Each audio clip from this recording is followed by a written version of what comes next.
Narinig po schedule. I will natin ang now hand presentasyon ng over to prosecution, the legal kung ano ang basehan nila para sa mga paratang nila laban kay Tatay Digong. Ang sinasabi nila, si Tatay Digong daw ang nag-order.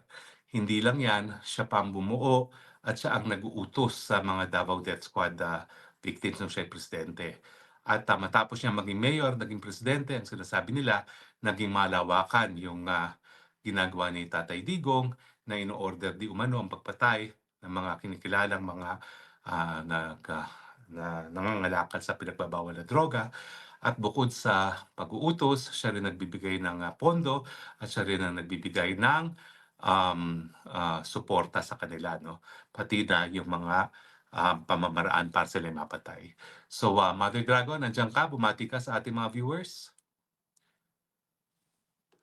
Mother Dragon? Hello, hi. Yes, So, oo.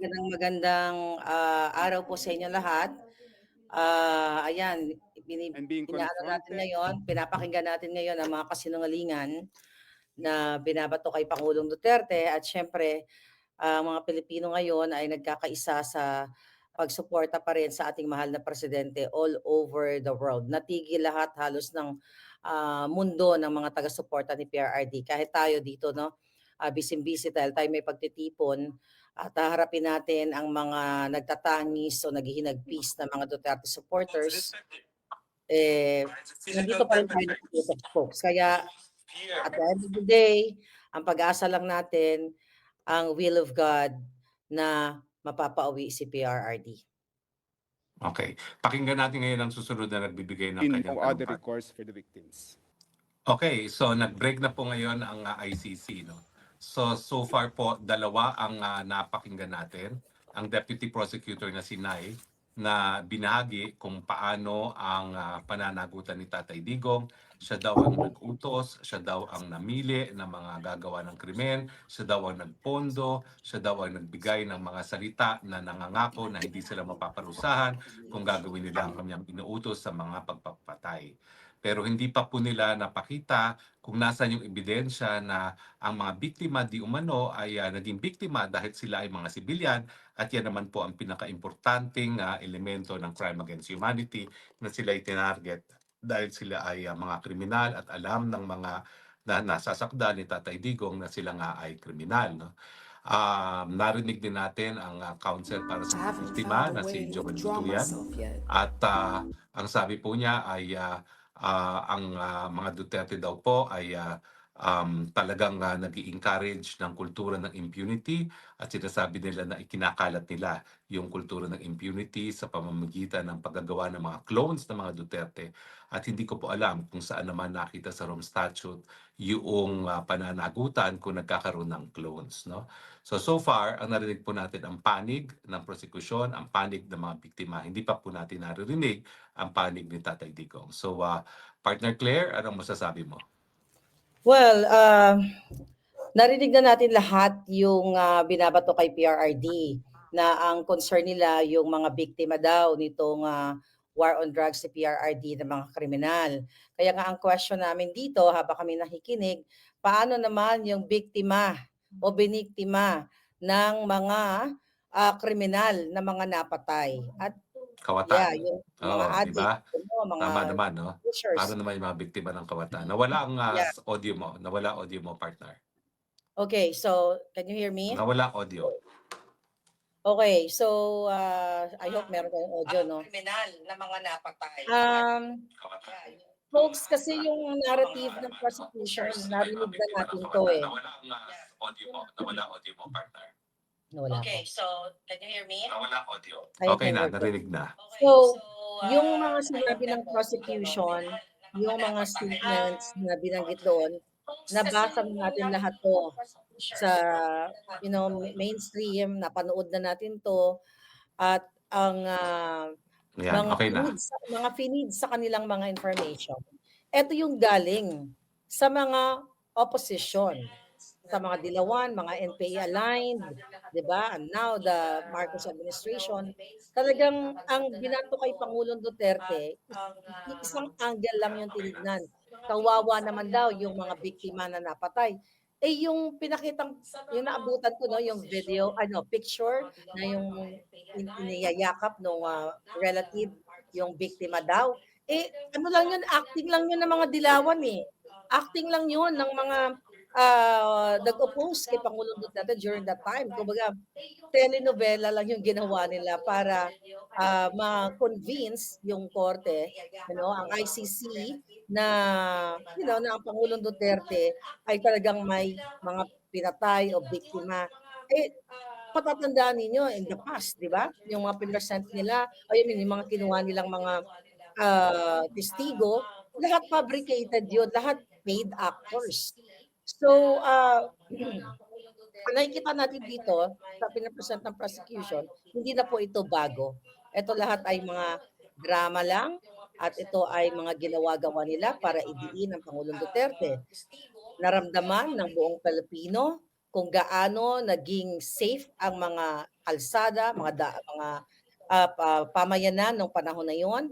So, ang, pinakita kanina yung, pinresent ng prosecution is one-sided lang at ang binibigyan lang nila ng, importansya doon or ang pinapahalaga nila yung mga kriminal na mga nambiktima ng millions ng mga Pilipino, mga kabataan dahil sa pagkalat ng droga sa Pilipinas.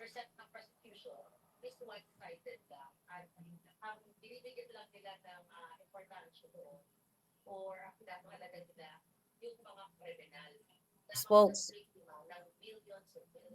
nawawala. Well, bukod pa yun, partner, no?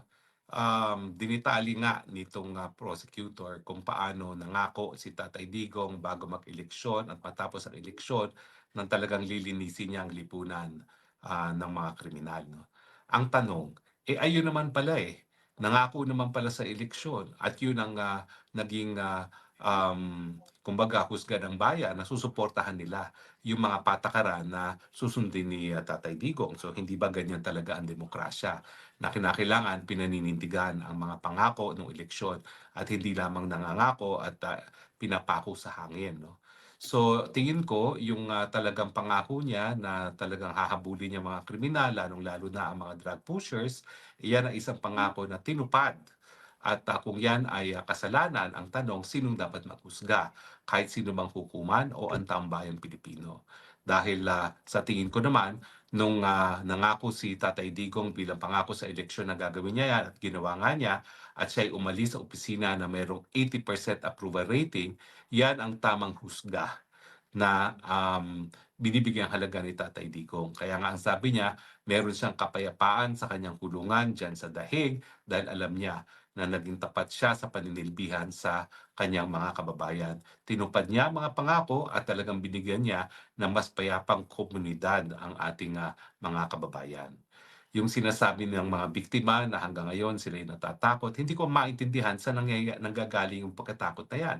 Dahil alam naman natin na ang mga nakaupo sa pwesto ngayon ay mga kaalyado ngayon ng kaliwa, aliado ng Dilawan, silang lahat nagsanib puwersa na. So wala silang dapat ikatakot dahil si Marcos Jr. nga ang nangidnap at nagpadala sa dahig kay Tatay Digong.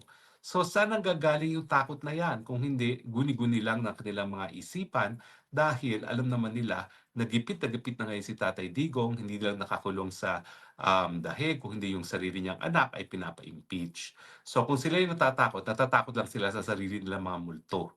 Dahil siguro meron silang mga tinatago na hindi nila isinisiwalat, no? Na kung ano talaga yung madilim na mga buhay ng mga tao ng kanilang mga kaanak na di umano ay mga biktima na sa tingin ko naman ay mga valid targets ng gobyerno dahil sila ay nagkakaroon ng banta sa buhay mismo ng kapulisan at sa buhay ng ating mga kababayan. So, inaantay pa po natin sila. May 30 minutes tayong break para pag-usapan, no, at himay-himayin. Now, ang problema dun sa presentasyon talaga ng prosecution partner, no, this is crimes against humanity. Hindi lang dapat pruwebahan ang pagpatay. Hindi lang dapat pruwebahan na inutos ang pagpatay. Hindi lang dapat pruwebahan na ginastusan o pinondohan yung pagpatay at binigyan ng assurance na hindi sila malilitis. Ang importante, yung elemento ng mens rea na tinatawag na pinatay sila dahil sila ay mga sibilyan. At alam ni Tatay Digong na sila ay mga sibilyan. So ang tanong, tingin mo ba, Partner Claire, na ni isa doon sa mga di umano mga biktima ng drug war ay pinatay dahil lamang sila ay sibilyan o dahil No, sila ay valid target ng kapulisan dahil sila ay mga kriminal? no, I don't think so. At unang-una pa lang ang Pangulong Duterte, hindi niya intensyon na gurgurin ang mga sibilyan. Malinaw sa kanyang statement na ang mga kriminal o mga drug lords, lahat ng mga involved sa droga, ang kanyang tutugisin na sumisira sa mga inosenteng Pilipino.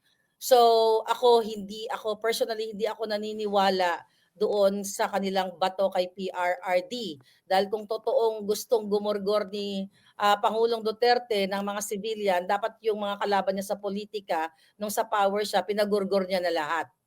Kaso, hindi yon ang totoong kwento. Ang totoong kwento is yung mga namatay doon, na nagki-claim doon, Ang tanong, na ginagamit nila na baka i-present nila later on, yun ay biktima ng hindi sa droga, kundi yung iba doon namatay sa sakit.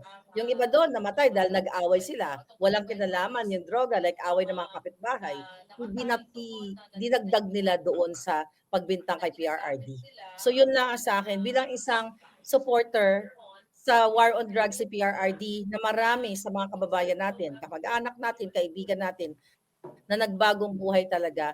Naniniwala ako, tayo ng mga supporters, ng intensyon ni PRRD hindi para gurgurin ang mga inosente. Kung meron man na mga napatay at nung mga enkwentro during that war on drugs, hindi yon intensyon na talagang patayin sila dahil inosente, kundi sila ay involved sa droga.